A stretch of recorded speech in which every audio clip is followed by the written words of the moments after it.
एक अमीर लड़का जिसके पास पॉश होती है वो हमारे स्कूल के सामने खड़ा होता है और कार से उतरते ही मेरी गर्लफ्रेंड को ऑफर करता है कि वो उसके साथ एक रेस्टोरेंट चले, पर मेरी गर्लफ्रेंड डायरेक्ट उसे मना कर देती है। ये सुनने के बाद वो लड़का कहता है, पता नहीं तुम्हारी जैसी कितनी लड़कियां मेरी कार में बैठना चाहती हैं, पर फिर भी उन्हें मौका नहीं मिलता और मैं तुम्हें खुद से इन्वाइट कर रहा हूँ और तुम मुझे मना कर रही हो। ये सुनने के बाद मेरी गर्लफ्रेंड कहती है, मुझे तुम में और तुम्हारी कार में कोई भी इंटरेस्ट नहीं है। उस लड़के को गुस्सा आ जाता है और उसके हाथ में जो मिल्क की बोतल होती है वो उसे मेरी गर्लफ्रेंड के चेहरे पर फेंक देता है और ये करने के बाद वो हंसने लगता है और कहता है, तुमने देखा मुझे रिजेक्ट करने के बाद क्या होता है। पर तभी बीच में मैं आ जाता हूँ और उससे कहता हूँ, तुम्हें तुम्हारा हाथ सही सलामत चाहिए कि नहीं। वो बंदा मुझे देखकर अकड़ने लगता और कहता है, तुमने मेरे हाथ पर मारा, तुम्हें पता भी है मैं कौन हूँ। मैं ये सुनने के बाद उससे कहता हूँ, हाँ मुझे पता है तू एक लूजर है। मैं अपनी जैकेट उतारता हूँ और अपनी गर्लफ्रेंड को दे देता हूँ। तभी सिस्टम का एक साइड क्वेस्ट कंप्लीट हो जाता है। मेरी जेब में एक ब्लैक कार्ड होता है जिसे निकालने के बाद मैं एक स्माइल करता हूँ। वो अमीर लड़का आता है और मुझसे कहता है, ओए तुम्हें क्या लगता है कि तुम कौन हो, तुम लड़ सकते हो तो तुम्हें लगता है तुम कुछ भी कर सकते हो। इस दुनिया में सबसे ज्यादा जरूरी चीज है पैसा है और तुम गरीब इंसान, तुम मेरा क्या बिगाड़ लोगे। मेरी कार 8 लाख युआन की है, तुम्हारी कार कहाँ है। तुम्हारी अगर औकात है तो मुझे अपनी कार दिखाओ, अगर तुम्हारी कार ज्यादा महंगी होगी तो मैं तुरंत हार मान जाऊंगा। ये सुनने के बाद मैं कहता हूँ, अब जबकि तुम इतने ज्यादा घमंडी हो तो मैं भी होल्ड बैक नहीं करने वाला। मैं अपनी पॉकेट से अपनी लैम्बोर्गिनी रेवेंटन की चाबी निकालता हूँ और उस अमीर लड़के को दिखा देता हूँ कि मेरे पास कौन सी कार है। मेरी कार को देखने के बाद वहाँ के सारे लोग शॉक हो जाते हैं क्योंकि मेरी कार जैसी सिर्फ 21 कार सी दुनिया में है। मैं अपनी गर्लफ्रेंड को लेकर अपनी कार की तरफ जाने लगता हूँ और पीछे मुड़कर उस लड़के से कहता हूँ, तुम्हारी कार खटारा है और हाँ जैसा तुमने कहा था मेरी कार को देखने के बाद तुम हार मान जाओगे, इसीलिए अब यहाँ से भाग जाओ। मैं अपनी कार के डोर्स को ओपन करता हूँ और अपनी गर्लफ्रेंड को लेकर अंदर बैठ जाता हूँ और वहाँ से चला जाता हूँ। वो अमीर लड़का पीछे से हमें जाते हुए देख रहा होता है और कह रहा होता है, मैं तुझे मार दूंगा। वो अपनी पॉकेट से फोन निकालता और किसी को कॉल लगाता है, हेलो मेरे भाई, एक चिंचुआन नाम के बंदे के बारे में पता लगाना है। खैर मैं मेरी गर्लफ्रेंड को लेकर एक मॉल की तरफ जा रहा होता हूँ। रास्ते में मुझसे मेरी गर्लफ्रेंड पूछती है, चुआन क्या ये कार तुमने रेंट पर लिया। ये सुनने के बाद मैं कहता हूँ, इस पूरे शहर में किसी की भी इतनी औकात नहीं कि वो लैम्बोर्गिनी रेवेंटन को रेंट पर लेगा, कोई भी इतना पागल नहीं होगा। और तुम चिंता मत करो, ये कार मेरी है, मैंने ये कार खुद को गिफ्ट दी है। उसके बाद हम लोग मॉल पहुंच जाते हैं। हम लोग एक लग्जरी ब्रांड के स्टोर में जाते हैं। वहाँ की मैनेजर जब हमें देखती है तो वो अपने मन में सोचने लगती है, ये लो एक और गरीब लोग आ गए लग्जरी स्टोर में। जब मेरी गर्लफ्रेंड वहाँ के कपड़ों को टच कर रही होती है तब वो मैनेजर उससे आकर कहती है, अपने गंदे हाथों से उन्हें मत छुओ, अगर वो गंदे हो जाते हैं तो क्या तुम्हारी औकात है उन्हें खरीदने की। मैं मेरी गर्लफ्रेंड के पास जाता हूँ और उससे कहता हूँ, तुम्हें जो भी पसंद आए उसे खरीद लो, पैसों की बिल्कुल भी चिंता मत करना। उसके बाद मेरी गर्लफ्रेंड एक टी शर्ट को उठाती है और कहती है, मैं ये लूंगी, और वो मैनेजर उससे आकर वो छीन लेती है और उसे डांटते हुए कहती है, तुम्हारी हिम्मत कैसे हुई इसे छूने की, क्या तुम्हारी औकात भी है इसे खरीदने की। ये देखकर मुझे गुस्सा आता है और मैं उससे कहता हूँ, तो तुम्हारे स्टोर में कस्टमर्स को ऐसे ट्रीट किया जाता है। ये सुनते ही वो मैनेजर कहती है, हम सिर्फ अमीर लोगों को अच्छे से ट्रीट करते हैं, ना कि भिखारियों को। ये कहने के बाद वो हंसती है। मैं एक दूसरी स्टाफ को अपने पास बुलाता हूँ। वो स्टाफ मुझे बताती है कि अभी उसके पास इतना एक्सपीरियंस नहीं है, वो यहाँ पर नहीं है। मैं उससे कहता हूँ, क्या ये तुम्हारा पहला दिन है यहाँ पर। वो कहती है हाँ। मैं एक स्माइल करता हूँ और उससे कहता हूँ, बढ़िया। उसके बाद मैं अपनी पॉकेट से अपने ब्लैक कार्ड को निकालता हूँ और अपने कार्ड को उस स्टाफ मेंबर को देते हुए कहता हूँ, मेरी गर्लफ्रेंड ने जिन भी कपड़ों को छुआ है और इस पूरे स्टोर में जितने भी कपड़े हैं वो सब पैक कर दो। ये सुनने के बाद वो मैनेजर हंसती है और कहती है, इन गरीबों से नाटक करवा लो बस, तुम्हारे हाथ में जो कार्ड है वो पक्का नकली है और अगर ये असली हुआ तो मैं तुम्हारे पैर पकड़ लूंगी। वो न्यू स्टाफ जाती है और मेरे कार्ड को स्वाइप करती है और वो कार्ड तुरंत अप्रूव हो जाता है। यहाँ की सारी चीजों की पेमेंट सक्सेसफुली हो जाती है। ये देखकर उस मैनेजर की फट जाती है, उसके फेस से पसीना आने लगता है और जैसा उसने कहा था वो मेरा पैर पकड़कर जमीन पर बैठ जाती है और कहती है, बॉस मुझे माफ कर दीजिए, मुझे पता नहीं था कि आप कौन है, प्लीज मेरे ऊपर रिपोर्ट मत करिएगा, मैं आपसे भीख मांगती हूँ। पर मैं उसे लात मारकर दूर कर देता हूँ और उसके बाद न्यू स्टाफ को अपनी लोकेशन बता देता हूँ ताकि वो सारे सामान को वहाँ पर डिलीवर कर सके और उसके बाद अपनी गर्लफ्रेंड को लेकर उस स्टोर से निकल जाता हूँ। उसके बाद मुझे वापस से सिस्टम की नोटिफिकेशन आती है, मिशन कंप्लीट हो गया, आपने एक घमंडी मैनेजर को उसकी औकात दिखा दी। मिशन रिवॉर्ड के तौर पर आपके कैरेक्टर स्टेट्स को लेवल 4 का कर दिया जाएगा। आप मार्शल आर्ट्स को और भी अच्छी तरह से यूज कर सकें, फिजिकल स्ट्रेंथ को भी इनहेंस किया जा रहा है। ये देखकर मैं खुश होता हूँ। उसके बाद मैं मेरी गर्लफ्रेंड को एक बहुत ही महंगे होटल में ले जाता हूँ जिसे देखकर वो हैरान होती है और कहती है, हे चुआन ये तो बहुत ही ज्यादा महंगा होटल है। मैं उससे कहता हूँ, तुम्हें पैसों की चिंता करने की कोई जरूरत नहीं है, तुम बस मजे करो और जाओ और जाकर नहा लो, तुम्हारे कपड़े गंदे हो चुके हैं। वो टॉवल लेकर नहाने के लिए चली जाती है। उसका चेहरा पूरा लाल होता है। मैं सोफे पर जाकर लेट जाता हूँ। सिस्टम मुझसे कहता है, होस्ट की दिल की धड़कनें बहुत ही तेजी से बढ़ रही हैं, बड़े भी क्यों ना उसकी गर्लफ्रेंड उसके साथ है। सिस्टम मुझे एक साइड क्वेस्ट देता है, ऐसे माहौल में अपने आप को कंट्रोल में रखूं और अगर मैं ये साइड क्वेस्ट कंप्लीट कर लेता हूँ तो मुझे रिवॉर्ड में हिल्टन ग्रुप मिल जाएगा जो कि यहाँ की सबसे बड़ी कंपनी है। ये देखने के बाद मैं हैरान हो जाता हूँ। मुझे बस मेरी गर्लफ्रेंड को देखने के बाद खुद को कंट्रोल करना है और रिवॉर्ड में मुझे हिल्टन ग्रुप मिल जाएगा। ये सिस्टम तो बवाल है। तभी मेरी गर्लफ्रेंड नहा कर निकलती है। वो मुझसे कहती है, हे चुआन मुझे कपड़े बदलना है। मैं उस पर ज्यादा ध्यान नहीं देता क्योंकि मुझे खुद को कंट्रोल करना है। मैं टीवी को ऑन करता हुआ कहता हूँ, जो कपड़े अभी हमने खरीदे हैं वो जल्द ही डिलीवर हो जाएंगे, तब तक मैं टीवी देख लेता हूँ। क्योंकि मैंने अपनी गर्लफ्रेंड पर ध्यान नहीं दिया इसीलिए मेरा मिशन कंप्लीट हो जाता है। सिस्टम मुझे बताता है कि अब मैं हिल्टन ग्रुप का मालिक बन चुका हूँ।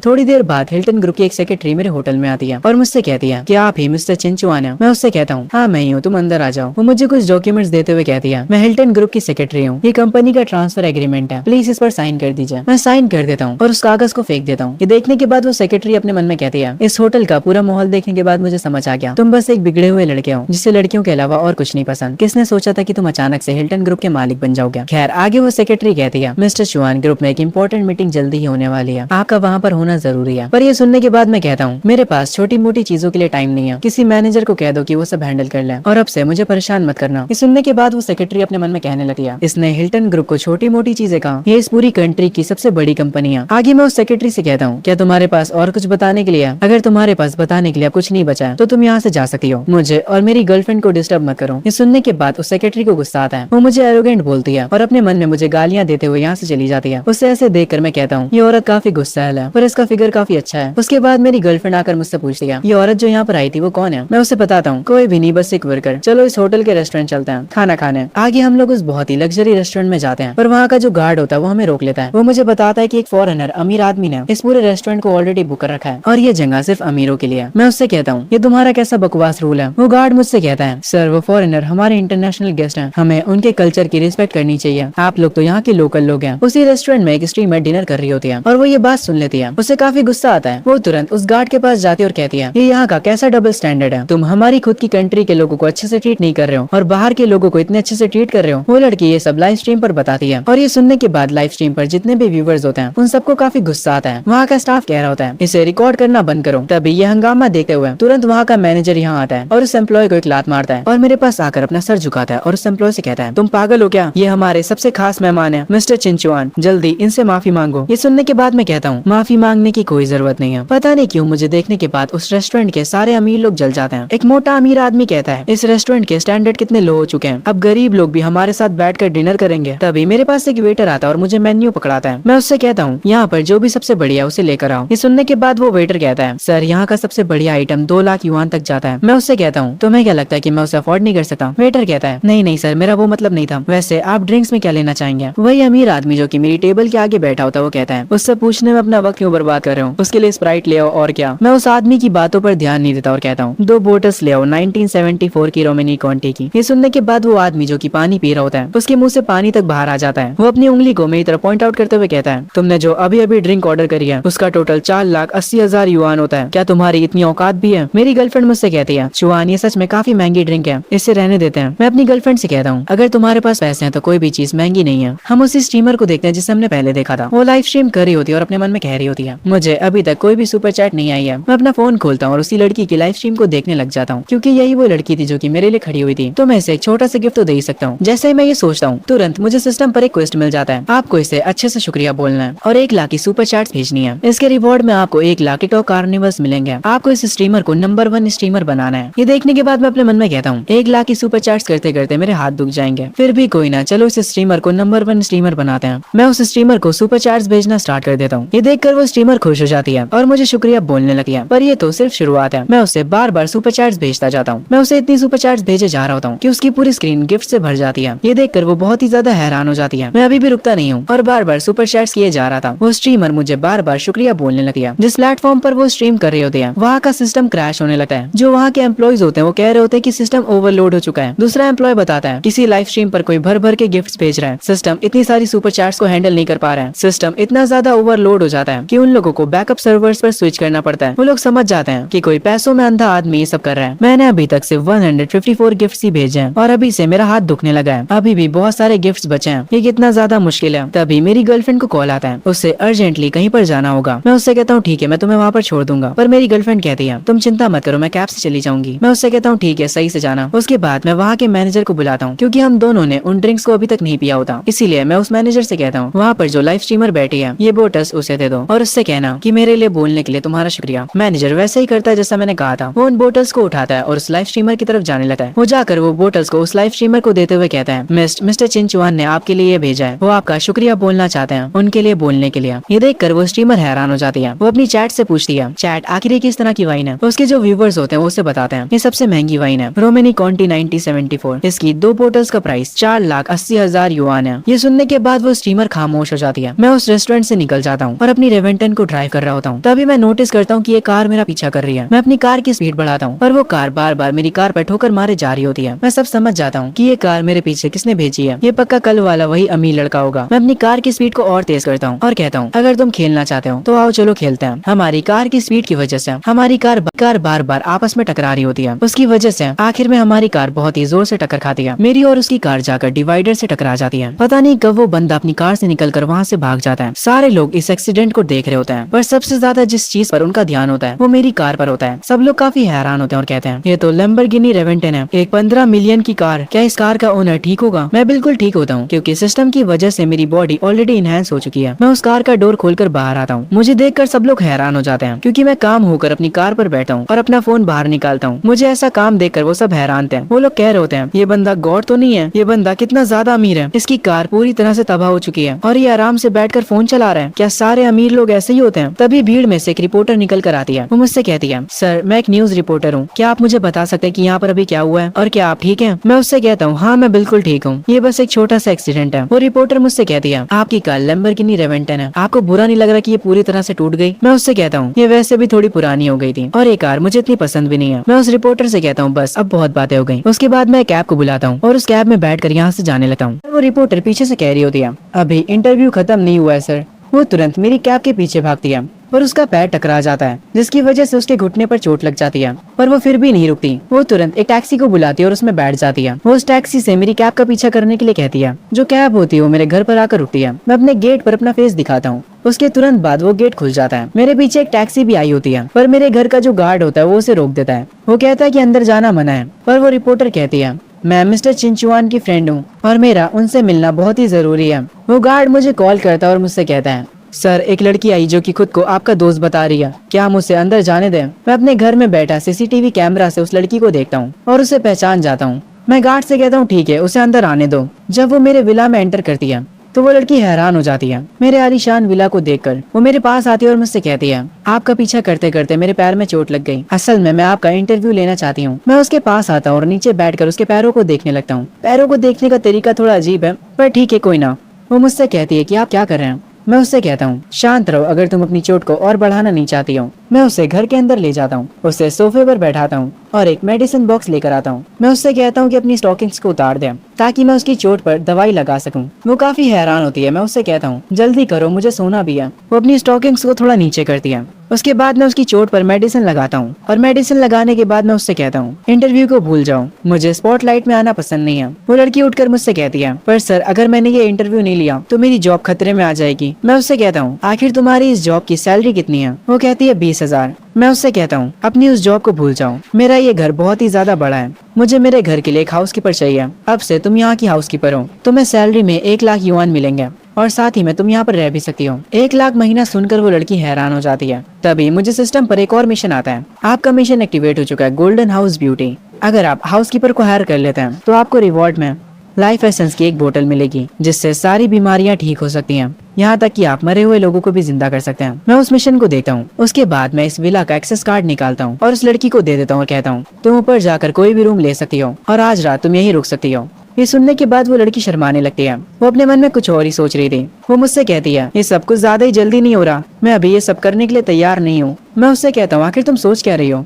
मैं तुमसे गेस्ट रूम में रहने के लिए कह रहा हूँ। तभी सीन शिफ्ट होता है अगली सुबह। मैं अपने रूम से निकलता हूँ और वो रिपोर्टर भी जिसे मैंने कल ही हायर किया है, वो सिर्फ एक व्हाइट शर्ट पहने होती है। वो मुझे देखकर मुझे गुड मॉर्निंग बोलती है। मैं उसे देखकर कहता हूँ, अब जबकि मैंने तुम्हें हायर कर लिया तो अभी से तुम अपने काम पर लग जाओ। ये सुनने के बाद वो कहती है, काम? कैसा काम? मैं उससे कहता हूँ, मुझसे अब और बर्दाश्त नहीं होगा, जल्दी करो। ये सुनकर वापस से उसका चेहरा लाल पड़ जाता है और उसके मन में वो कुछ और ही सोच रही थी। वो कहती है, हम यहीं पर शुरू हो जाएं, पर अभी तो दिन हो रहा है और हम बस कल ही मिले हैं। ये सुनने के बाद मैं उससे कहता हूँ, तो क्या हुआ, मुझे भूख लग रही है, जाओ और मेरे लिए कुछ खाने के लिए बनाओ, मुझे खाने में नूडल्स खाने हैं। ये सुनने के बाद वो लड़की पत्थर बन जाती है क्योंकि वो कुछ और ही सोच रही थी। वो अपने मन में कहती है, मैं भी क्या सोच रही थी। वो शर्मा कर मेरे पास से भाग जाती है। उसके बाद उसने जो नूडल्स बनाए होते हैं मैं उन्हें खा रहा होता हूँ और उससे कहता हूँ, तुम्हारी कुकिंग अच्छी है, वैसे मुझे कहीं बाहर जाना है, तुम मेरे साथ चलोगी? वो मुझसे पूछती है कि हमें कहाँ जाना है। मैं उसे बताता हूँ, अब जबकि मेरी कार टूट चुकी है तो मुझे एक नई कार खरीदनी है। कार के बिना ट्रैवल करना काफी मुश्किल होता है। तभी मुझे सिस्टम पर एक डेली मिशन आता है, डेली मिशन एक्टिवेटेड।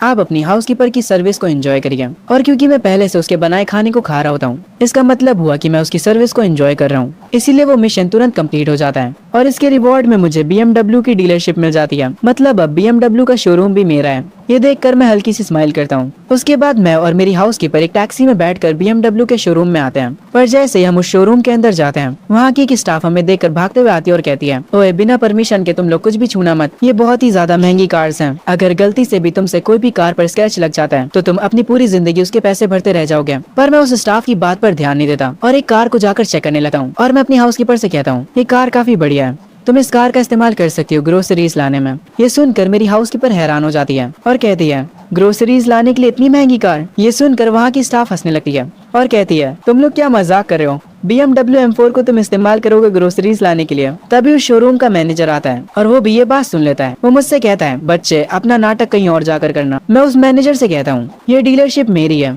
तो तुम मुझसे कैसे बात कर रहे हो? ये सुनकर वहाँ का मैनेजर हंसने लगता है और कहता है, अगर तुम यहाँ के बॉस हुए तो मैं अपने घुटनों पर आकर तुम्हें अपना दादाजी कहूंगा। और वो चिल्लाते हुए सिक्योरिटीज को बुलाते हुए कहता है, इसे उठाओ और बाहर फेंक दो। सिक्योरिटी गार्ड मेरे और मेरी हाउसकीपर के पास आने लगता है। वो मैनेजर कह रहा होता है, इन्हें जल्दी से उठाकर बाहर फेंक दो। उसके साथ वाली स्टाफ कहती है, एक तो ये गरीब लोग अमीर होने का नाटक करते हैं, क्या इन लोगों को समझ नहीं आता कि ये लोग गरीब हैं? मेरी हाउसकीपर मुझसे कहती है, बॉस अब हम क्या करेंगे? मैं उससे कहता हूँ, बस थोड़ा सा इंतजार करो। तभी यहाँ पर एक कार आती है और इस शोरूम का बॉस भागते हुए उस कार से निकल कर आता है। वो अपने एम्प्लॉय से कहता है, तुम लोग ये यहाँ पर क्या कर रहे हो? मैनेजर बॉस को देखकर कहता है, बॉस आखिर आप यहाँ पर क्या कर रहे हैं? असल में यहाँ पर दो गरीब लोग आए हैं, इसीलिए हम बस उन्हें भगा रहे हैं। ये सुनने के बाद वहाँ का बॉस गुस्सा हो जाता है और एक जोर का चाटा उस मैनेजर को मारता है, जो देखकर वो मैनेजर हैरान हो जाता है। वो बॉस से कहता है, बॉस आखिर आपने मुझे क्यों मारा? वहाँ का बॉस तुरंत आकर मेरे कदमों में बैठ जाता है और मुझसे कहता है, यंग मास्टर चिंचुआन मुझे माफ कर दीजिए, मुझे आने में काफी देर हो गई।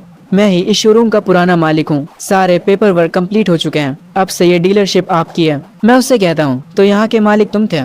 खैर जैसे ही मैनेजर ये सारी चीजें सुनता है, उसके चेहरे से पसीना छूटने लगता है। मेरी हाउसकीपर कह रही होती है, मेरे बॉस ने यहाँ की डीलरशिप ही खरीद ली। वहाँ का जो पुराना बॉस होता है वो वहाँ के स्टाफ पर चिल्लाता है। मैनेजर तुरंत अपने घुटनों पर आ जाता है। पुराना बॉस चिल्लाते हुए कहता है, ये पूरी डीलरशिप मिस्टर चिंचुआन की है और तुमने उनसे बदतमीजी से बात की। वो मैनेजर अपनी गलती की माफी मांग रहा होता है। मैं हंसते हुए इससे कहता हूँ, ओए तुमने तो कहा था कि तुम अपने घुटनों पर बैठकर मुझे दादाजी बोलोगे। वो मैनेजर अपने घुटनों पर बैठकर कहता है, दादाजी प्लीज मुझे माफ कर दीजिए, मुझे नहीं पता था कि आप कौन है। और वो जो स्टाफ लेडी होती है वो भी मुझसे माफी मांगने लगती है। मैं उनसे कहता हूँ, मेरा कोई भी इरादा नहीं है तुम दोनों को माफ करने का। उसके बाद मैं वहाँ के पुराने बॉस से कहता हूँ, ये दोनों अब मुझे यहाँ पर दिखाई नहीं देने चाहिए, इन्हें नौकरी से निकाल दो।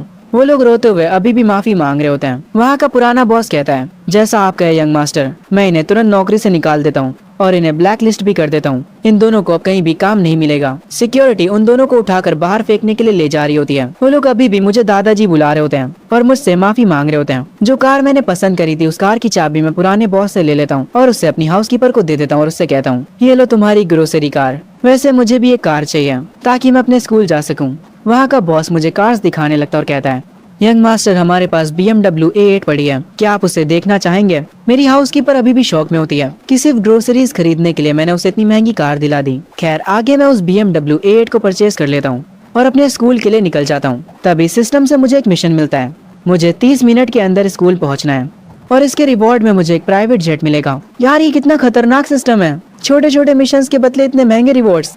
खैर मैं इस रिवॉर्ड को देखकर थोड़ा खुश हो जाता हूँ। तभी एक अमीर लड़का अपनी कार को लेकर मेरे क्लोज आता है। वो मुझसे कहता है, ओए तेरी कार काफी बढ़िया है, मेरी कार के साथ रेस लगाना चाहेगा? जो भी हारेगा वो जीतने वाले को डैड बुलाएगा। मैं उस लड़के से कहता हूँ, मेरे पास बच्चों वाला गेम खेलने के लिए टाइम नहीं है। वो लड़का मेरे से आगे निकल जाता है। खैर मैं 30 मिनट के अंदर अपने स्कूल पहुंच जाता हूँ, इसीलिए सिस्टम का मिशन कंप्लीट हो जाता है। सिस्टम मुझे बताता है कि इंटरनेशनल एयरपोर्ट पर मेरा प्राइवेट जेट खड़ा है। मैं ये देखकर स्माइल करता हूँ, पर तभी मैं देखता हूँ जो लड़का मुझे रास्ते में मिला था वो स्कूल के पार्किंग गार्ड को परेशान कर रहा होता है। वो लड़का उस पार्किंग गार्ड को लात भी मारता है। वो सिर्फ उसे इसलिए मारे जा रहा था क्योंकि उस गार्ड ने बस इतना कहा था कि आप अपनी कार को दूसरी जगह पार्क कर लें। वो अमीर लड़का रुकता ही नहीं है और उस गार्ड को मारते हुए कह रहा होता है, तुम्हें पता भी है कि मेरे डैड कौन है? तुम्हें आइडिया भी है कि मेरे डैड इस स्कूल में कितना फंड देते हैं? वो पार्किंग गार्ड कह रहा होता है, सर ये फायर लेन है, आप यहाँ पर कार को पार्क नहीं कर सकते। ये सुनकर उस लड़के को और गुस्सा आता और वो कहता है, तू साले अभी भी मेरे से बहस कर रहा है, तू तो गया अब। वो उस गार्ड को दोबारा से मारने जा रहा होता है, पर मैं टाइम पर आकर उसके पंच को रोक लेता हूँ और उससे कहता हूँ, तेरे में तमीज नाम की कोई चीज नहीं है क्या? अगर तेरे बाप ने तुझे तमीज नहीं सिखाई तो मैं सिखाऊंगा। वो लड़का मुझे देखकर हैरान हो जाता है और कहता है, अबे चिंचुआन, तुझ में इतना एटीट्यूड कब से आ गया? तुझे पता है ना मेरे डैड कौन है? ये सुनने के बाद मैं उसे एक और थप्पड़ मारता हूँ और उससे कहता हूँ, जिसे बुलाना है बुला कर ले आ, मुझे किसी से डर नहीं लगता। वो अमीर लड़का कहता है, मुझे मारने की तुम्हारी औकात कैसे हुई? मैं अभी तुम्हें इस स्कूल से निकलवा दूंगा, मैं तुम्हारी पूरी फैमिली को बर्बाद कर दूंगा। ये कहकर वो अमीर लड़का चला जाता है। पार्किंग गार्ड मुझसे कहता है, बच्चे तुम्हारे लिए अच्छा होगा कि तुम यहाँ से भाग जाओ, ये लड़का जून है, वांडा ग्रुप का वारिस। मैं पार्किंग गार्ड से कहता हूँ, आप टेंशन मत लीजिए, सब ठीक है। उसके बाद मैं अपने दोस्तों के पास जाता हूँ। मेरा एक दोस्त बताता है कि जब मैं जून को मार रहा था तब मेरी वीडियो किसी ने बना ली थी और वो इंटरनेट पर वायरल हो चुकी है। मेरा एक दोस्त कहता है, यार तूने बिना सोचे समझे ये क्या कर लिया? जून का डैड काफी अमीर आदमी है। तभी मेरा एक टीचर भागते हुए आता है और मुझसे कहता है, चिंचुआन तुम एक बहुत बड़ी मुसीबत में हो, जून तुम्हें स्कूल से निकलवा रहा है, वो चाहता है कि तुम उसके सामने घुटनों पर बैठकर उससे माफी मांगो। ये सुनने के बाद मैं कहता हूँ, माफी मांगू और मैं? वो टीचर मुझे बताता है, तुम्हें 1 मिलियन जुर्माना भी देना पड़ सकता है। ये सुनने के तुरंत बाद मेरे सारे दोस्त अपनी सेविंग्स मुझे देने लगते हैं। वो ये नहीं चाहते थे कि जून मुझे स्कूल से निकलवा दें।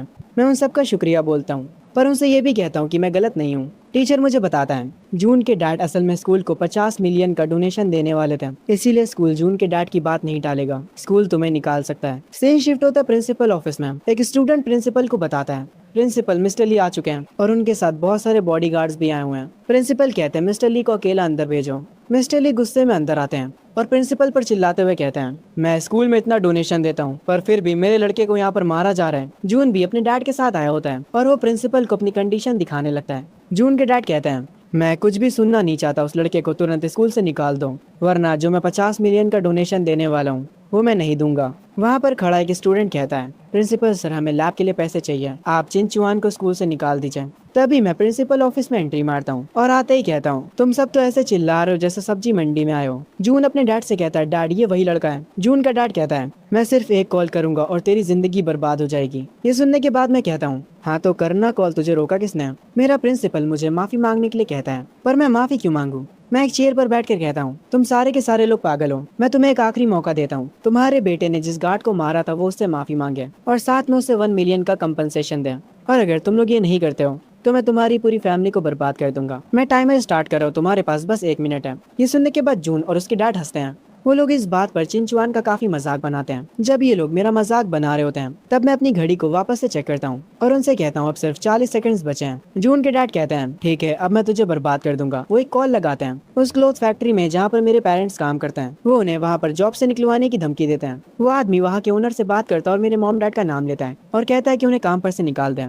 कॉल पर जो पर्सन होता है वो कहता है, ठीक है मिस्टर ली काम हो जाएगा। जून के डैड कॉल काट देते हैं और कहते हैं, इसको कहते हैं असली पावर। मैं उनसे कहता हूँ, तुम्हारा टाइम खत्म हो चुका है। मैं चेयर से उठता हूँ और जून के डैड जिस कंपनी के वाइस प्रेसिडेंट थे वहाँ कॉल लगाता हूँ और उनसे कहता हूँ, इस ली गैंग को अभी के अभी नौकरी से निकाल दो। ये कहकर मैं कॉल काट देता हूँ। जून के डैड को अभी भी ये सब मजाक लग रहा होता है। उन्हें लगता है कि मैं एक्टिंग कर रहा हूँ। मैं उनका ये रिएक्शन देकर स्माइल करता हूँ। तभी जून के डैड के फोन पर कॉल आता है। वो उस कॉल को जैसे ही पिकअप करते हैं वहाँ के प्रेसिडेंट बताते हैं कि हमने आपको नौकरी से निकाल दिया है। ये सुनते ही जून के डैड के हाथों से फोन गिर जाता है। तभी प्रिंसिपल न्यूज को चेक करते हैं और एक आर्टिकल बाहर आता है। वांडा ग्रुप ने ऑफिशियली पोस्ट करा होता है कि उन लोगों ने ली गैंग को अपनी कंपनी से निकाल दिया है। इस टाइम पर जून के डैड के पसीने छूट रहे होते हैं। जून अपने डैड से पूछता है, डैड आखिर हो क्या रहा है? प्रिंसिपल उस आर्टिकल को पढ़कर काफी हैरान हो जाते हैं। जून अपने डैड से कहता है, डैड क्या आप ठीक हैं? आखिर प्रेसिडेंट ने क्या कहा ऐसा? जून के डैड कहते हैं, हमारा खेल खत्म हो चुका है, हमसे सारे शेयर्स छीन लिए गए हैं। ये सुनने के बाद जून को अपने कानों पर विश्वास नहीं होता। आखिर एक गरीब लड़का ऐसा कैसे कर सकता है?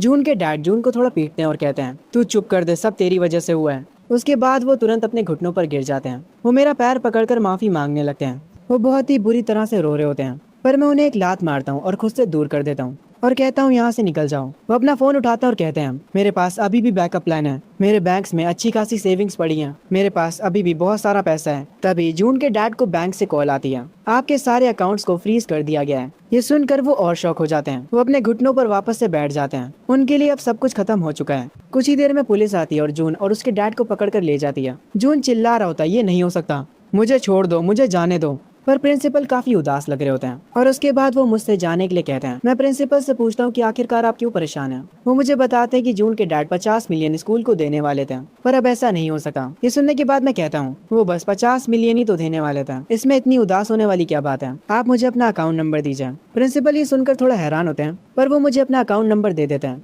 उनका अकाउंट नंबर लेने के बाद मैं 100 मिलियन उन्हें ट्रांसफर कर देता हूँ। प्रिंसिपल ये देखकर हैरान हो जाते हैं। मैं प्रिंसिपल ऑफिस से निकलते हुए कहता हूँ, अगली बार किसी अमीर आदमी को किसी गरीब को परेशान करने मत दीजिएगा। प्रिंसिपल मेरी ये बात ध्यान से सुनते हैं। जब मैं प्रिंसिपल ऑफिस से बाहर निकलता हूँ और कैंपस में चल रहा होता हूँ, तभी मुझे सिस्टम की नोटिफिकेशन आती है, कांग्रेचुलेशन, मिशन कंप्लीट हो चुका है। रिवॉर्ड के तौर पर आपको मिलती है लेवल 1 की मेडिकल मास्टरी। जैसे ये रिवॉर्ड मुझे मिलता है, मेरे दिमाग में मुझे मेडिकल फील्ड से रिलेटेड सब कुछ समझ आने लगता है। मैं दिन ब दिन और ज्यादा ओपी होता जा रहा हूँ। खैर, तभी मैं देखता हूँ आगे एक जगह पर काफी ज्यादा भीड़ जमा होती है। मैं तुरंत वहाँ पर जाता हूँ और देखता हूँ कि एक बूढ़ा आदमी वहाँ पर बेहोश हो चुका होता है। उसकी पोती उसके पास बैठकर रो रही होती है। उसके बॉडीगार्ड्स उस बूढ़े आदमी को उठाने के लिए आते हैं, पर मैं उनसे कहता हूँ, इन्हें यहाँ से अभी मत हिलाना, वरना ये मर भी सकते हैं। ये सुनने के बाद उनकी पोती कहती है, क्या तुम कोई डॉक्टर हो? मैं उससे कहता हूँ, हाँ तुम ऐसा कह सकती हो। असल में तुम्हारे दादा मार्शल आर्ट्स की ट्रेनिंग कर रहे थे, इसीलिए इनको की डेविएशन हो चुका है। इनका एनर्जी फ्लो पूरी तरह से उथल पुथल हो चुका है। अगर तुम अभी इन्हें मूव करते हो तो इनकी सारी वेन्स ब्रेक हो जाएंगी। एक बॉडीगार्ड कहता है, आखिर ये बंदा आया कहाँ से? ओए तू ज्यादा बकवास मत कर, जल्दी एम्बुलेंस यहाँ पर आ जाएगी। ये सुनने के बाद मैं उस बॉडीगार्ड से कहता हूँ, हाँ जब तक एम्बुलेंस आएगी तब तक ये निपट चुके होंगे। उस बॉडीगार्ड को ये सुनकर गुस्सा आता है। मैं अपनी पॉकेट से एक मेडिसिन निकालता हूँ और उन लोगों को साइड हटने के लिए कहता हूँ, पर उनकी पोती मुझसे लड़ने लग जाती है, जिसकी वजह से वो मेडिसिन जमीन पर गिर जाती है और जिस बोतल में वो होती है वो बोतल टूट जाती है। पर क्योंकि ये मेडिसिन मुझे सिस्टम ने दी थी, इसीलिए ये मेडिसिन डायरेक्ट उसके ग्रैंडपा के मुंह में चली जाती है। ये देखकर उनकी पोती डर जाती है और कहती है, तुमने पक्का उन्हें कोई जहर दिया है, मैं अभी तुरंत पुलिस को बुला रही हूँ। पर उसके थोड़ी ही देर में ग्रैंडपा को होश आ जाता है। वो जैसे ही उठते हैं वो तुरंत सिचुएशन को समझ जाते हैं। वो अपनी पोती से कहते हैं, इस लड़के ने मेरी जान बचाई है, तुम इससे बदतमीजी से बात नहीं कर सकती। उसके बाद वो ग्रैंडपा मेरा शुक्रिया अदा करता है। वो मुझे अपना नाम बताता है। उनका नाम कोंगफू होता है। मैं कहता हूँ मेरा नाम चिंचुआन है। उसके बाद उनकी पोती मुझसे माफी मांगती है। वो ग्रैंडपा कहते हैं, तुम्हारी मेडिसिन सच में मैजिकल है, मेरी क्रॉनिक इलनेस तुरंत ही गायब हो गई। मैं उनसे कहता हूँ, उस मेडिसिन से आपकी जान तो बच गई, पर फिर भी आपको डॉक्टर को दिखाना होगा। वो ग्रैंडपा मुझसे कहते हैं, मिस्टर चीन प्लीज मुझे बचा लीजिए, कोंग फैमिली आपको इसके बदले अच्छा रिवॉर्ड देगी। मैं उनसे कहता हूँ ये मेरे मूड पर डिपेंड करता है और उनसे उनका नंबर मांगता हूँ। अगर मैं फ्री हूँ तो मैं ये काम कर दूंगा। ये कहकर मैं वहाँ से चला जाता हूँ। जब मैं आगे चलते हुए जा रहा होता हूँ, मुझे सिस्टम का नोटिफिकेशन आता है, कांग्रेचुलेशन, मिशन कंप्लीट हो गया, आपने एक पर्सन की जिंदगी बचाई है। इसके रिवॉर्ड में आपको इस शहर का सबसे ज्यादा पॉपुलर नाइट क्लब दिया जा रहा है। ये देखते ही मैं कहता हूँ, ये क्या सिस्टम है यार, अब इसने मुझे एक क्लब का मालिक बना दिया। क्या ये सिस्टम मुझे प्लेबॉय बनाना चाहता है? तभी यहाँ पर भागते हुए मेरी गर्लफ्रेंड आती है और आते ही मुझे गले लगा लेती है। उसकी आंखों से आंसू निकल रहे होते हैं। मैं उससे पूछता हूँ कि वो रो क्यों रही है। वो मुझे बताती है, मैं काफी डरी हुई हूँ, मैंने सुना है कि तुम लीजून के साथ एक प्रॉब्लम में फंस गए हो और यहाँ तक कि उसके डैड ने भी तुम्हें धमकी दी है। मैं अपनी गर्लफ्रेंड के हेड को पेट करता हूँ और उससे कहता हूँ, तुम परेशान मत हो, मैंने सब कुछ हैंडल कर लिया है। तभी यहाँ पर मेरी गर्लफ्रेंड की एक दोस्त आती है और मेरी गर्लफ्रेंड से कहती है, तो क्या ये है तुम्हारा बॉयफ्रेंड? मेरी गर्लफ्रेंड मुझे अपनी उस दोस्त से इंट्रोड्यूस करती है। उसकी दोस्त का ध्यान डायरेक्ट मेरे जूतों की तरफ जाता है, जो कि थोड़े गंदे होते हैं। वो लड़की मुझसे कहती है, मैंने सुना है कि तुम दोनों के पेरेंट्स ही क्लोथ फैक्ट्रीज में काम करते हैं। मैं कहता हूँ, हाँ तुमने सही सुना है। वो लड़की अपने मन में कहती है, मुझे पता था कि ये एक गरीब लड़का है। आगे वो मुझसे कहती है, कल मेरी बर्थडे पार्टी है, तुम दोनों साथ में जरूर आना। मैं उससे पूछता हूँ कि हमें कहाँ आना है। वो लड़की कहती है, स्टारबक्स, एक ऐसी जगह जो तुम लोग अफोर्ड नहीं कर सकते हैं। मेरी गर्लफ्रेंड मेरी तरफ देखती है। मैं उससे कहता हूँ, हाँ ठीक है, मैं चलूंगा तुम्हारे साथ। पर असल में वो लड़की अपने मन में सोच रही होती है, मेरा बॉयफ्रेंड तुम्हारे बॉयफ्रेंड को उसकी औकात दिखा देगा और तुम्हें पता चल जाएगा कि मेरा बॉयफ्रेंड कितना अमीर है और तुम्हारा कितना गरीब। उसके बाद मैं अपने दोस्तों के पास जाता हूँ। मुझे देखकर सब लोग मेरे पास आते हैं और मुझसे पूछने लगते कि क्या मैं ठीक हूँ। मेरे दोस्त कह रहे होते हैं, तुम्हें टेंशन लेने की जरूरत नहीं है, अगर कुछ होता है तो हम तुम्हारे साथ हैं। मैं उनसे कहता हूँ, कोई दिक्कत की बात नहीं है भाइयों, सब ठीक है। ये सुनने के बाद मेरा एक दोस्त कहता है, सब ठीक है, क्या तुम सच कह रहे हो? खैर अगर तुम ठीक हो तो हमें कोई दिक्कत नहीं है, चलो, क्योंकि आज सब कुछ सही गया इसीलिए आज का डिनर मैं कराऊंगा। जैसा मेरे दोस्त ने कहा था, रात में हम सारे दोस्त मिलकर डिनर करने जाते हैं। हम सब वहाँ पर काफी एंजॉय करते हैं। हमारी ये एंजॉयमेंट सिर्फ वहीं तक नहीं रहती। उसके बाद हम सारे लोग एक साथ साइकिल चलाते हुए आगे जाने लगते हैं। हम सारे दोस्त ऐसे ही मजे कर रहे होते हैं, पर तभी हमारे एक दोस्त की साइकिल के ब्रेक्स फेल हो जाते हैं और वो सीधा जाकर एक कार में टकरा जाता है। कार का ओनर बाहर निकलता है और वो काफी ज्यादा गुस्से में होता है। वो मेरे दोस्तों को गालियां देने लगता है, जबकि मेरे दोस्त उससे माफी भी मांगते हैं। वो लोग उस आदमी से कहते हैं कि उसका जो नुकसान हुआ है वो उसे भरने के लिए तैयार है, पर वो आदमी मेरे दोस्तों का मजाक उड़ाने लगता है और उनसे कहता है कि इस कार को रिपेयर कराने की उनकी औकात नहीं है। वो उनसे 6 लाख युआन की डिमांड करता है, वरना वो कहता है कि वो उन्हें नहीं जाने देगा। ये सुनकर मेरा वो दोस्त कहता है, 6 लाख युआन में तो सेकंड हैंड कार आ जाएगी। पर वो बंदा कहता है, मेरी कार लग्जरी है, मैं नहीं जानता, मुझे पैसे चाहिए। वो मेरे दोस्तों से काफी ज्यादा पैसों की डिमांड करने लगता है। फिर वो आदमी किसी को कॉल लगाता है और उसे यहाँ पर बुलाता है। कुछ देर बाद वो आदमी आ जाता है। वो बंदा काफी ज्यादा तगड़ा होता है। वो आते ही मेरे दोस्तों से और पैसों की डिमांड करने लगता है। वो उनसे 8 लाख युआन मांगता है। मेरा एक दोस्त कहता है कि तुम हमसे जबरदस्ती पैसे नहीं ले सकते हो, पर वो मोटा आदमी मेरे दोस्त को लात मारता है और उसे जमीन पर गिरा देता है। मैं तुरंत मेरे दोस्त के पास आता हूँ। मैं उस मोटे आदमी से कहता हूँ, तुम्हारी कार टूटी और हम पे करने के लिए तैयार हैं, पर तुम्हारी हिम्मत कैसे हुई इसे मारने की। वो मोटा आदमी ये सुनने के बाद कहता है, तो क्या हो गया अगर मैंने इसे मारा, तो साले मेरा कर क्या लेगा। मैं उससे कहता हूँ, तुम्हें 6 लाख चाहिए ना। उसके बाद मैं अपनी पॉकेट से अपने ब्लैक कार्ड को निकालता हूँ और उस मोटे आदमी से कहता हूँ, इसमें से काट लो। वो तगड़ा बंदा जो यहाँ पर आया था वो मेरे उस कार्ड को ले लेता है और उसे मशीन पर स्वाइप कर लेता है। मोटा आदमी ये देखकर काफी खुश हो जाता है। वो कहता है, मैं तो इस लड़के को गरीब समझ रहा था, पर ये तो एक अमीर लड़का निकला, हमारा तो जैकपॉट लग गया। मेरा एक दोस्त मुझसे पूछता है, हे भाई तुम्हारे पास इतने पैसे कहाँ से आए। पर अभी मैं मेरे दोस्त की बातों पर ध्यान नहीं देता। मुझे काफी गुस्सा आया था जब उस मोटे ने मेरे दोस्त को मारा। मैं उस मोटे आदमी को ऐसे तो छोड़ नहीं सकता। वो तगड़ा बंदा जो कि यहाँ पर आया था, मैं उसके पास जाता हूँ और उससे कहता हूँ, तुम्हारा नाम ड्रैगन है ना। इस मोटे आदमी ने तुम्हें हमें डराने के कितने पैसे दिए थे, मैं तुम्हें उससे 10 गुना ज्यादा पैसे दूंगा, बस इस मोटे का हाथ तोड़ दो। मोटा आदमी कहता है, मेरा ड्रैगन भाई कभी ये नहीं कर सकता। ड्रैगन बोलता है, क्या तुम सच बोल रहे हो। मैं ड्रैगन से कहता हूँ कि तुम इसमें से 6 मिलियन और ले सकते हो, बस उसका एक हाथ तोड़ने के। ड्रैगन उस ब्लैक कार्ड को देखता और कहता है, बात असल में पैसों की नहीं है, आपके पास ये कार्ड है, इसका मतलब ये है कि आप एक बहुत ही अमीर फैमिली के यंग मास्टर होंगे और पैसों से ज्यादा मुझे कनेक्शंस पसंद है। ये कहने के बाद ड्रैगन एक कसकर थप्पड़ मारता उस मोटे आदमी को। वो मोटा आदमी पूरा शौक हो जाता है। ड्रैगन अपने बाकी के साथियों से कहता है, उठाकर फेंका इस मोटे को। ड्रैगन के आदमी उस मोटे को एक कोने में ले जाते हैं और वहाँ पर ले जाकर उसे बहुत मारते हैं। ड्रैगन मेरा कार्ड मुझे वापस करते हुए कहता है, यंग मास्टर आपको इस काम के मुझे पैसे देने की जरूरत नहीं है, मेरे बर्ताव के लिए मैं आपसे माफी मांगता हूँ। मैं जानता हूँ आपके पास ये जो ब्लैक कार्ड है वो पूरी कंट्री में सिर्फ इन्हीं लोगों के पास है। मुझे मेरी बदतमीजी के लिए माफ करिएगा। अगर आपको कभी भी किसी को पिटवाना हो तो बस मुझे कॉल कर दीजिएगा। ड्रैगन मुझे अपना कार्ड देता है और उसके बाद यहाँ से चला जाता है। मेरा एक दोस्त मुझसे कहता है, मुझे सच बताओ मेरे भाई, तुम एक बहुत ही अमीर इंसान हो पर गरीब होने का नाटक कर रहे थे ताकि हमारी लॉयल्टी टेस्ट कर सको। मैं उनसे कहता हूँ, क्या तुम लोग यकीन करोगे अगर मैं कहूँ कि मैं एक लॉटरी जीत गया हूँ। मेरा एक दोस्त कहता है, अगर तुम कहोगे कि एलियंस होते हैं मैं तो तुम्हारी उस बात पर भी यकीन कर लूंगा। खैर सीन शिफ्ट होता है। मैं अपनी गर्लफ्रेंड को लेकर आया होता हूँ एक कार खरीदने के लिए। हमारे चारों तरफ लग्जरी कार्स होती हैं। तभी वहाँ की एक स्टाफ आती है, वो हमें ग्रीट करती है। वो हमसे पूछती है कि क्या हमारे पास अपॉइंटमेंट है। मैं उससे कहता हूँ, नहीं हमारे पास नहीं है। वो कहती है, दिक्कत की कोई बात नहीं है, मैं अभी आपको रजिस्टर कर देती हूँ। मैं उससे कहता हूँ ठीक है। उसके बाद वो मुझे कार्स दिखाना शुरू करती है। वो हमें जो कार दिखा रही होती है उसका प्राइस होता है 2.4 मिलियन। वो हमें बताती है कि इस कार का स्टाइल और इसकी परफॉर्मेंस दोनों ही बढ़िया है। मैं अपनी गर्लफ्रेंड से पूछता हूँ कि उसे यहाँ पर कौन सी कार अच्छी लग रही है। मेरी गर्लफ्रेंड कहती है, अगर सच बोलूं तो यहाँ पर कोई भी कार इतनी ज्यादा अच्छी नहीं लग रही। तभी मेरी गर्लफ्रेंड को एक कार पसंद आ जाती है। वो मुझे जल्दी से उस कार के पास ले जाती है। वो मुझसे कहती है कि उसे ये कार अच्छी लग रही है। आगे वो कहती है, तुम पर ये कार बहुत सूट करेगी। वहाँ की एम्प्लॉय आकर बताती है, ये ला फरारी है, ये एक टॉप लिमिटेड एडिशन है। मैं उस एम्प्लॉय से पूछता हूँ, इस कार का प्राइस क्या है। वो मुझे बताती है, स्टार्टिंग प्राइस तो 25 मिलियन है, सारे टैक्स मिलाकर आपको ये 50 मिलियन की मिलेगी। मैं उससे कहता हूँ ठीक है, मुझे यही कार चाहिए। ये सुनकर वो एम्प्लॉय शॉक होती है और कहती है, सर क्या आप सच कह रहे हैं। मैं उससे कहता हूँ, हाँ मेरे लिए एक ऑर्डर कर दो। उस एम्प्लॉय को यकीन नहीं होता। वो कहती है, पहले मुझे आपका बैंक बैलेंस देखना होगा। मैं कहता हूँ ठीक है और उसे मेरा ब्लैक कार्ड निकाल के दे देता हूँ। वो ब्लैक कार्ड को देखते ही समझ जाती है कि उसे बैंक बैलेंस चेक करने की कोई भी जरूरत नहीं है। मैं उससे कहता हूँ, अब तो मैं इसे ले सकता हूँ है ना। वो कहती है, जी सर बिल्कुल। तभी शोरूम का मैनेजर आ जाता है। वो कहता है, यहाँ पर चल क्या रहा है। वो एम्प्लॉय वहाँ के मैनेजर को बताती है कि मैं ला फरारी खरीदना चाहता हूँ। वो ये भी कहती है, मैंने ऑलरेडी इनका बैंक बैलेंस चेक कर लिया है, ये एक बिलियनर है। ये सुनते ही वहाँ का मैनेजर अपने घुटनों पर स्लाइड करता हुआ मेरे पास आता है। वो कहता है, मैं यहाँ का मैनेजर हूँ, आपसे मिलकर खुशी हुई सर। मैं उस मैनेजर से कहता हूँ, बातें बंद करो, मेरे इस कार्ड को स्वाइप करो और उस कार को मेरे घर पर डिलीवर करो। आगे वो मैनेजर खड़ा होता है और मुझसे कहता है, मिस्टर चुआन आपके पास पैसे तो हैं, फरारी खरीदने के कुछ रूल्स हैं। ला फरारी को खरीदने के लिए आप एक VIP होने चाहिए। आपके पास कम से कम फरारी की 5 कार्स होनी चाहिए, उसके बाद आप ला फरारी को खरीद पाएंगे।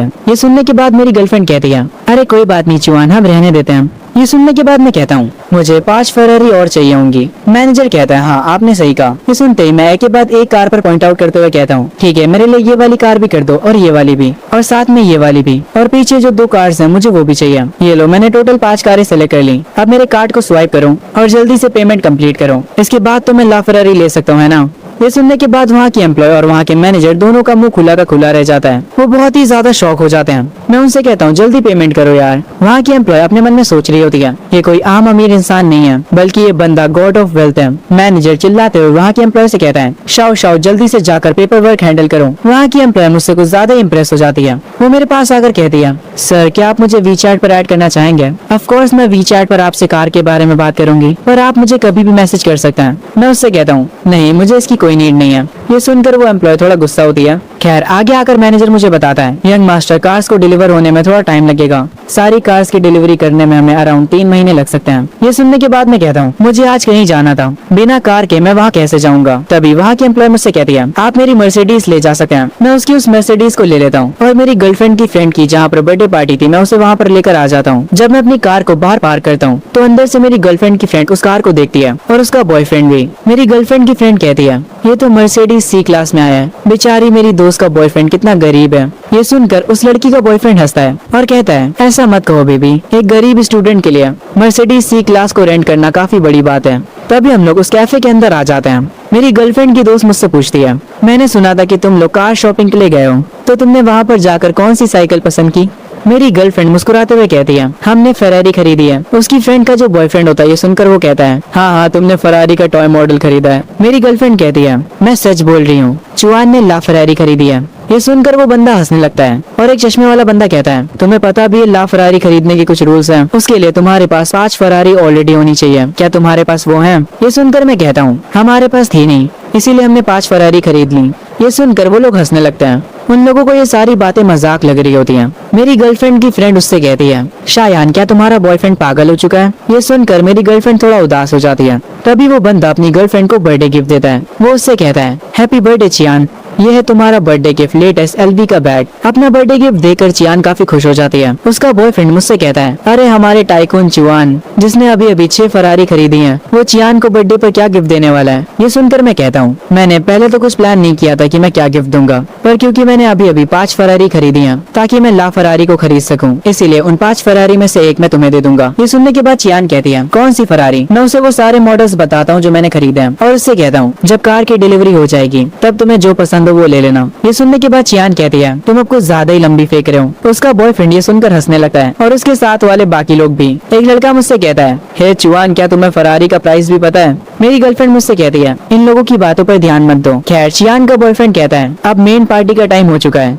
हम सारे लोग मिक्स जा रहे हैं। ये सुनकर चियान काफी खुश हो जाती है क्योंकि मिक्स इस शहर का सबसे बड़ा क्लब है और इन लोगों को अभी ये बात नहीं पता ये क्लब किसी और का नहीं बल्कि हमारे मेन कैरेक्टर का है। खैर चियान का बॉयफ्रेंड कहता है, ऑफ कोर्स तुम्हारे बर्थडे पर हम काफी एंजॉय करने वाले हैं। चियान का बॉयफ्रेंड अभी भी मेरा मजाक उड़ाता है। खैर उसके बाद हम सब निकल जाते हैं क्लब के लिए। जब चियान का बॉयफ्रेंड क्लब के सामने अपनी कार को पार्क कर रहा होता है तभी वहाँ का सिक्योरिटी गार्ड आकर उसे बताता है, आप इतनी सस्ती कार को क्लब के बाहर खड़ा नहीं कर सकते हैं। चियान का बॉयफ्रेंड कहता है, पर मेरी कार जी वैगन है। सिक्योरिटी गार्ड कहता है, सर एक बार बाकी की कार्स को तो देखिए, आपकी जी वैगन उनके आगे कुछ भी नहीं है। चियान का बॉयफ्रेंड भी समझ जाता है कि उसकी औकात कितनी है। वो चुपचाप अपनी कार को लेकर बेसमेंट की तरफ निकल जाता है। तभी मैं जाकर फ्रंट पर अपनी कार पार्क करने लगता हूँ। वो सिक्योरिटी गार्ड मेरे पास भी आता है और मुझे रूल्स बताने लगता है। मैं उससे कहता हूँ, यहाँ पर जगह खाली है इसलिए मैं यहाँ पर पार्क कर रहा हूँ, आखिर दिक्कत क्या है? ये पूरा क्लब वैसे भी मेरा है। ये सुनकर वो सिक्योरिटी गार्ड कहता है, ओए तुम ये क्या बोल रहे हो? मैं तुम्हें पहले ही बता देता हूँ कि यहाँ पर सिर्फ अमीर लोग आते हैं। मैं उस गार्ड से कहता हूँ, मेरे से बहस करना बंद कर, मैं अपनी कार को यहीं पर पार्क करूंगा,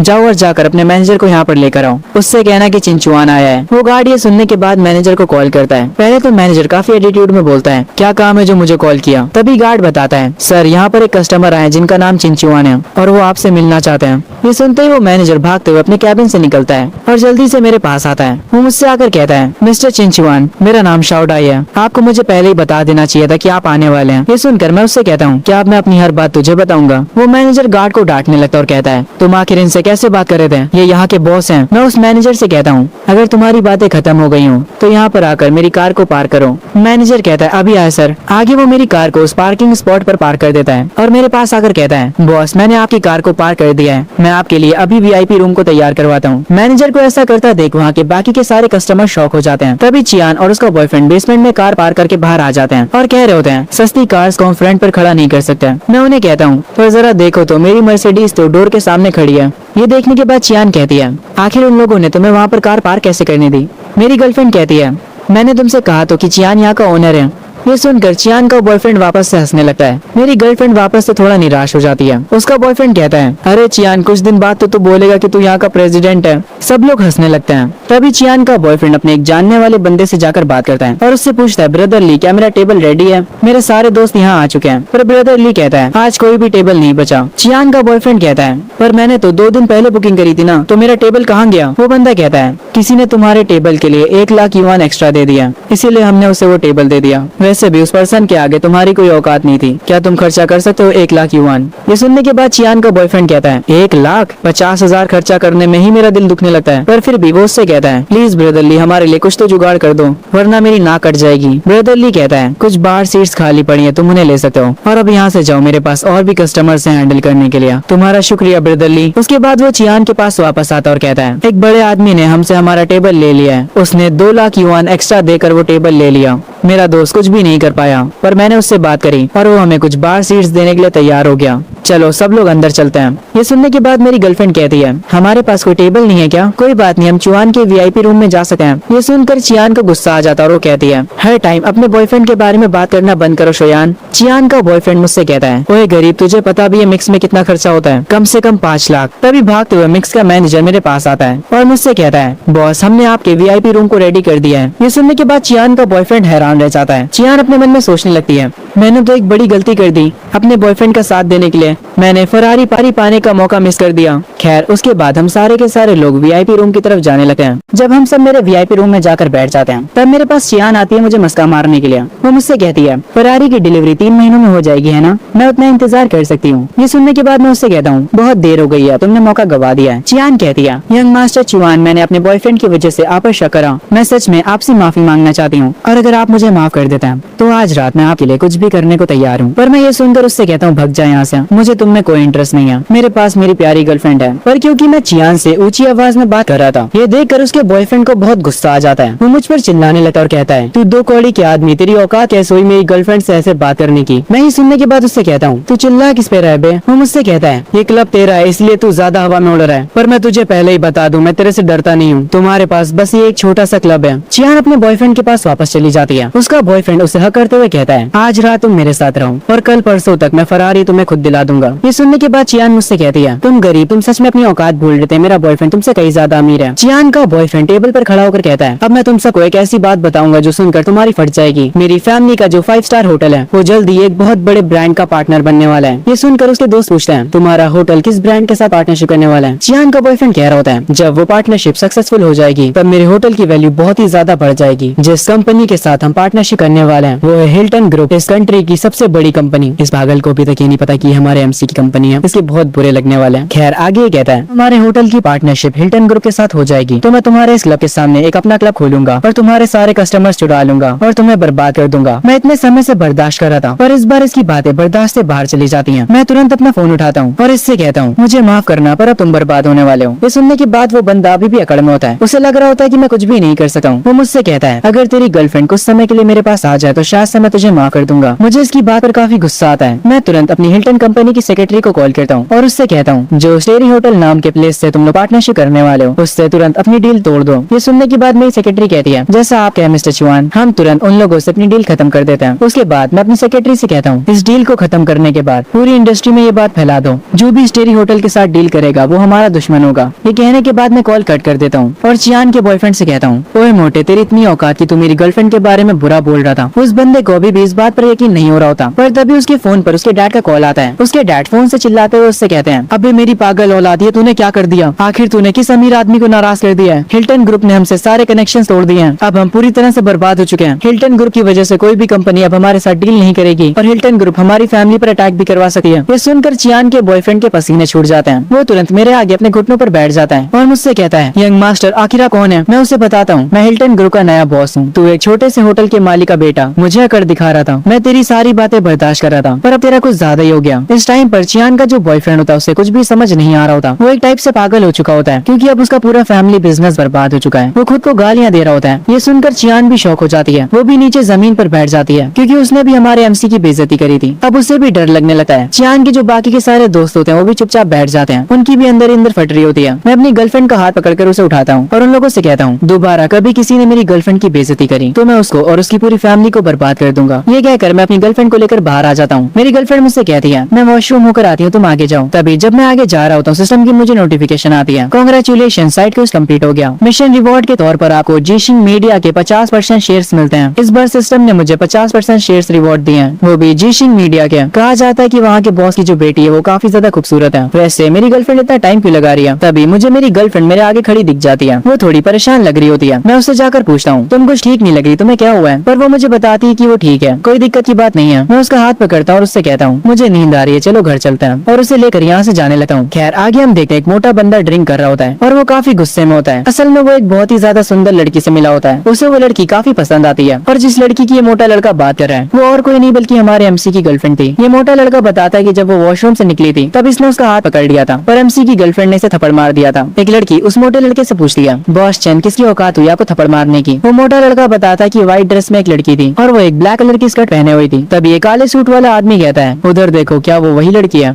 हम देखते हो काले सूट वाला आदमी एमसी की गर्लफ्रेंड पर इशारा करता है। वो मोटा बंदा उसे देखकर कहता है, हाँ ये वही है। और उस लड़की को एमसी के साथ देखने के बाद वो मोटा लड़का कहता है, ये लड़की मुझसे शरीफ होने का नाटक कर रही थी, पर अब जरा इसे देखो, ये एक लड़के के साथ कहीं जा रही है। वो काले सूट वाला आदमी अपने बंदों से कहता है, मेरे छोटे भाई को वो लड़की पसंद आई है, ओए कुछ लौंडे लेकर जा और उस लड़की को यहाँ पर लेकर आओ। मोटा लड़का ये सुनकर कहता है, अरे मेरे भाई ये आइडिया सही नहीं होगा, हम अभी अपने शहर में नहीं है। पर वो काले सूट वाला आदमी कहता है, मेरे होते हुए तुम्हें डरने की कोई जरूरत नहीं है, या फिर तुम्हें लगता है कि मैं ये सब संभाल नहीं सकता? वो मोटा आदमी कहता है, नहीं नहीं भाई मुझे आप पर पूरा भरोसा है। वो काले सूट वाला आदमी एमसी की गर्लफ्रेंड को लेने के लिए कुछ लौंडे भेज देता है। मैं जो जस्ट अभी अपनी कार में बैठा होता हूँ, इस बात से अनजान कि कुछ लोग मेरे पीछे आने वाले हैं। मैं जैसे ही कार को स्टार्ट करता हूँ मैं देखता हूँ मेरे सामने काफी सारे लड़के खड़े हैं। मेरी गर्लफ्रेंड उन लड़कों को देखकर कहती है, क्या ये लड़के उस मोटे आदमी ने भेजे होंगे? मैं कहता हूँ तुम किस आदमी की बात कर रही हो? वो मुझे सब कुछ बता देती है और उसके बाद वो कहती है, हमें पुलिस को कॉल करनी चाहिए। ये सुनकर मैं मेरी गर्लफ्रेंड से कहता हूँ, तुम परेशान मत हो, मैं बाहर जाकर इन लोगों को संभालता हूँ। ये कहकर मैं उसके हेड को पेट करता हूँ, पर वो मुझे बाहर जाने से रोक रही होती है क्योंकि वो डरी हुई होती है कि मुझे कुछ होना जाए। पर मैं उससे कहता हूँ कोई दिक्कत की बात नहीं है, मैं सब संभाल लूंगा। ये कहकर मैं कार से बाहर निकलता हूँ और उन लड़कों से कहता हूँ, आखिर तुम यहाँ पर क्या करने आए हो? उन लड़कों का बॉस बोलता है, हमारे बॉस को तुम्हारी गर्लफ्रेंड चाहिए। मैं ये सुनकर कहता हूँ, तुम्हारे बॉस से कह दो कि वो भाड़ में जाए। वो बंदा मुझसे कहता है, हमारे बॉस को ऐसे पर्सन नहीं है जिनके साथ तुम पंगे ले सको। ये सुनकर मैं कहता हूँ, हाँ हाँ बुला ले तेरे बॉस को, मैं भी देखता हूँ कौन है। ये सुनकर वो बंदा गुस्सा हो जाता है और वो सारे लड़कों को मेरे ऊपर अटैक करने के लिए भेज देता है। सब लोग मेरे पास मुझे मारने के लिए आते हैं, पर मैं कुछ सेकंड्स भी नहीं लगाता और एक एक करके उन सबको पेल देता हूँ। उनका बॉस ये देखकर हैरान हो जाता है। मैं उससे कहता हूँ, जब बात मार्शल आर्ट्स की हो तो तुम मुझसे पंगा नहीं ले सका। ये सुनकर उस बंदे को गुस्सा आ जाता है और वो अपनी पावर्स को एक्टिवेट कर लेता है। वो मुझे बताता है कि वो क्लास 2 का मार्शल आर्ट आर्टिस्ट है और ये बंदा मुझे क्लास 1 का मार्शल आर्ट आर्टिस्ट समझ रहा है, ये पिटेगा मेरे से। खैर वो बंदा डायरेक्ट मुझ पर अटैक करने के लिए आगे बढ़ता है, पर उसका अटैक मुझे इतना ज्यादा स्लो लगता है कि मैं एक ही हाथ से उसके पंच को रोक लेता हूँ। वो ये देखकर शॉक हो जाता है, उसे लगता है कि मैं भी क्लास 2 का हूँ। उसके बाद वो कहता है कि अब वो अपनी फुल पावर का यूज करेगा। वो अपनी फुल पावर के पास मेरे पास आ रहा होता है। ये देखकर मैं अपने मन में कहता हूँ, अगर तुम अपनी फुल पावर का इस्तेमाल कर रहे हो तो मैं अभी होल्ड बैक नहीं करने वाला। इस बंदे को पता नहीं, पर असल में मैं क्लास 4 का मार्शल आर्ट आर्टिस्ट हूँ और अब मैं क्लास 4 की फुल पावर का इस्तेमाल करूंगा। मैं एक बहुत ही जोर से किक उसको मारता हूँ। वो जाकर दूर गिरता है और वहाँ की जमीन में गड्ढा कर देता है। वो काफी जख्मी हो जाता है और मुझसे कहता है, तुम क्लास 2 के मार्शल आर्ट आर्टिस्ट नहीं हो, तुमने मुझसे झूठ बोला। मैं उसके पास आकर कहता हूँ, मैंने तो तुमसे कहा भी नहीं था कि मैं कौन सी क्लास पर हूँ। जैसे जैसे मैं उसके पास जा रहा था उस बंदे को अपनी और मेरी पावर के बीच का डिफरेंस नजर आने लगा है। वो समझ जाता है कि मेरे आगे उसकी कोई भी औकात नहीं है। तभी उस बंदे का बॉस आ जाता है और वो मुझे रुकने के लिए कहता है। वो मेरे पास आकर कहता है, तुम लड़ तो सकते हो पर तुम्हें पता नहीं कि इस दुनिया में पैसा मैटर करता है। मुझे फर्क नहीं पड़ता कि तुम्हारे पास कितनी ताकत है, मैं बस एक कॉल करके तुम्हें तुम्हारी औकात दिखा दूंगा। मेरी एक कॉल से कल तक तुम जेल में हो गए। तुम्हारा खेल तो अब खत्म है बेटे। अगर तुम झुककर मुझसे माफी मांगते हो और अपनी गर्लफ्रेंड को मेरे साथ भेज देते हो तो शायद से मैं तुम्हें माफ कर दूं। मुझे इन लोगों की बातें अब काफी ज्यादा गुस्सा दिला रही होती हैं। जिस बंदे को मैंने कुछ टाइम पहले ही पीटा था वो उठकर कहता है, बॉस एक बार आप इसकी गर्लफ्रेंड को ले जाइए, उसके बाद मैं भी इसको सबक सिखाऊंगा। मुझे इस जमीन पर पड़े बंदे की बात पर गुस्सा आ जाता है। मैं उसके मुंह पर एक खतरनाक लात मारता हूँ। ये देखकर उसका बॉस कहता है, तुमने अब हद पार कर दिया। वो अपनी पॉकेट से अपना फोन निकालता है और किसी को कॉल लगाता है। वो अपने कनेक्शन का इस्तेमाल करके पुलिस वाले को यहाँ पर बुलाता है और उसके बाद मुझसे कहता है, अब तुम्हें कोई भी नहीं बचा सकता। कुछ ही देर में वो पुलिस वाला यहाँ पर आ जाता है। वो पुलिस वाला सिगरेट पीते हुए उस काले सूट वाले से कहता है, तुम हर जगह परेशानी ही खड़ी करते हो यार, अब तुमने मुझे यहाँ पर क्यों बुलाया है? वो आदमी उस पुलिस वाले से कहता है, मैं तो शांति से अपना काम कर रहा था पर एक लड़का मुझे मारने की धमकी दे रहा है। मैं उस पुलिस वाले से कहता हूँ, क्या तुम इस काले सूट वाले की साइड हो? वो काले सूट वाला कहता है, मैंने पहले ही कहा था कि अब तुम्हारा खेल खत्म है। वो पुलिस वाला मुझे पकड़ने ही वाला होता है, पर तभी यहाँ पर एक और कार आती है और उस कार से निकलता है एक हेड डिपार्टमेंट का कैप्टन। वो मेरे पास आते हुए कहता है, मिस्टर चुआन मुझे माफ करेगा, मैं थोड़ा लेट हो गया। वैसे मिस्टर चुआन यहाँ पर हो क्या रहे हैं? उस कैप्टन को मुझसे बात करता देख उस पुलिस वाले की फट जाती है। वो कैप्टन भी उस पुलिस वाले को देख लेता है और उससे कहता है, ओए तू यहाँ पर क्या कर रहा है? वो पुलिस वाला कहता है, सर असल में मैं यहाँ पर एक केस को इन्वेस्टिगेट करने के लिए आया था। पर कैप्टन उसे थप्पड़ मारता और उससे कहता है, बकवास करना बंद करो, मैंने तुम्हें मिस्टर चुआन से बदतमीजी करते हुए देखा। मैं तुम्हें पहले ही बता देता हूँ कि मिस्टर चुआन ओल्ड मास्टर के खास दोस्त हैं और वो पूरी कॉन्ग फैमिली के मेहमान हैं। ये सुनकर उस पुलिस वाले की फट जाती है और वो कहता है, क्या मैंने एक वीआईपी से दुश्मनी ले ली? कैप्टन बताते हैं, ओल्ड मास्टर आज एक गैदरिंग रख रहे हैं, उन्होंने मुझे मिस्टर चुआन को लेने के लिए भेजा है। कैप्टन मुझसे आकर कहता है, मिस्टर चुआन आपके हिसाब से हमें इन लोगों का क्या करना चाहिए जिन्होंने आपसे बदतमीजी करी है? मैं उससे कहता हूँ, ये लोग मुझे कभी दोबारा दिखाई नहीं देने चाहिए। कैप्टन पुलिस वाले से जाकर कुछ कहता है। कैप्टन जो भी कहता है वो पुलिस वाला अपने कैप्टन वार्डन की बात मान लेता है। वो पुलिस वाला कहता है कि अब वो उस काले सूट वाले को छोड़ेगा नहीं। वो तुरंत उस काले सूट वाले आदमी को अरेस्ट कर लेता है। वो काले सूट वाला आदमी तुरंत एमसी से माफी मांगने लगता है, वो भी रोते हुए। वो कहता है, यंग मास्टर, मुझे पता नहीं था कि मैं किससे भिड़ रहा हूँ, प्लीज मुझे माफ कर दीजिए। मैं पुलिस वाले से कहता हूँ, इसे कम से कम कितने सालों की सजा मिल सकती है। पुलिस वाला कहता है, इस आदमी के ऊपर पहले से काफी